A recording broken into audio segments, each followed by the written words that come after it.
Assalamualaikum warahmatullahi wabarakatuh. Perkenalkan, nama saya Siti Mengsaroh dari 12 AKL 2. Jadi di sini saya akan mempresentasikan laporan laba rugi pada perusahaan manufaktur.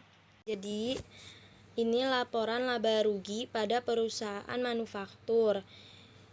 Itu teorinya sama dengan laporan laba rugi di perusahaan dagang. Hanya saja di perusahaan manufaktur ini, sebelum membuat laporan laba rugi, kita diharuskan dulu untuk membuat laporan harga pokok produksi atau HPP, dan di mana nanti nilai dari HPP ini kita masukkan ke dalam laporan laba rugi.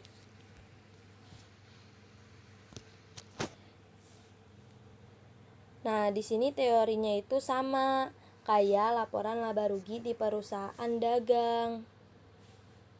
Nah, di sini ada unsur laporan laba rugi, ada pendapatan, ada harga pokok, penjualan, dan ada beban usaha.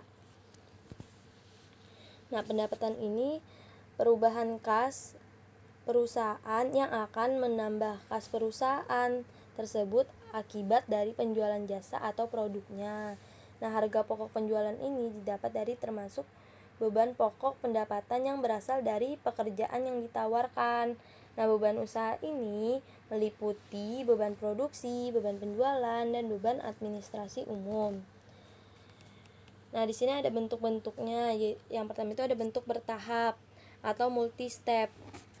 Nah, di multi step ini menyajikan pemisahan antara pendapatan usaha dengan pendapatan di luar usaha, serta pemisahan antara beban usaha dengan beban di luar usaha. Lalu dicari nih selisih antara pendapatan dan beban tersebut. Nah, bentuk langsung atau single step yaitu membuat penyajian laporan laba rugi dengan bentuk satu ke bawah atau single. Bentuk ini terdiri atas pendapatan dan beban dijadikan satu, lalu dicari selisihnya antara pendapatan dan bebannya. Nah, selanjutnya di sini ada contoh bentuk langsung atau single step. Nah, karena pendapatannya ini lebih besar dari beban-bebannya, maka perusahaan tersebut memperoleh keuntungan sebesar 42.800.000. Nah, selanjutnya di sini ada contoh bentuk bertahap atau multi step. Nah, di multi step ini dipisah antara pendapatan usaha atau pendapatan operasional dengan pendapatan di luar usaha atau non operasional. Nah, bebannya itu juga dipisah, beban usaha atau beban operasional dengan beban di luar usaha atau non operasional. Nah, di sini ada penyusunan laporan laba rugi perusahaan manufaktur. Sebenarnya ini penyusunannya ini sama dengan penyusunan laporan laba rugi pada perusahaan dagang. Tapi bedanya itu di laporan laba rugi ini, sebelum kita membuat laporannya, kita diharuskan dulu membuat laporan HPP. Nah, di sini ada contoh laporan harga pokok produksi. Di sini tuh ada pemakaian bahan baku dari pemakaian tenaga langsung. Nah, pemakaian BOP terus kita tambah dengan persediaan dalam proses awal sama persediaan proses akhir. Jadi kita dapat nominal harga pokok produksi. Nah, nantinya ini nominalnya ini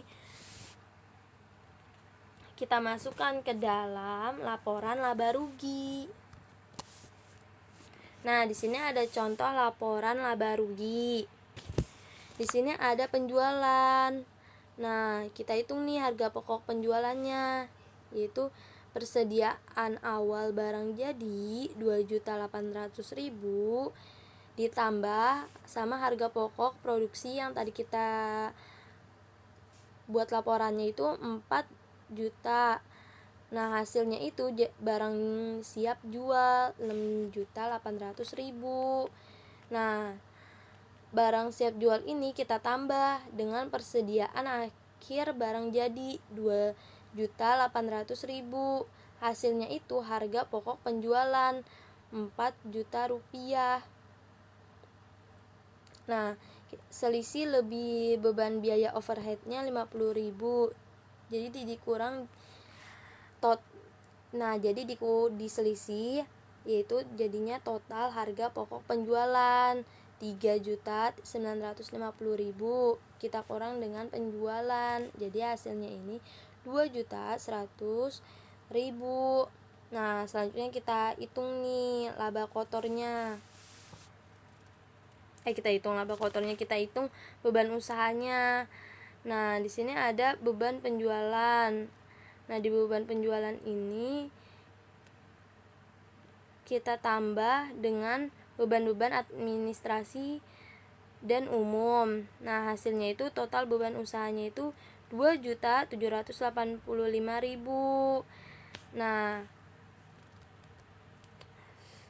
habis itu di sini itu kita kurang nih 2.100.000 dikurang 2.905.000. Hasilnya ini 805.000. Nah, sekian dari video ini, semoga bermanfaat. Wassalamualaikum warahmatullahi wabarakatuh.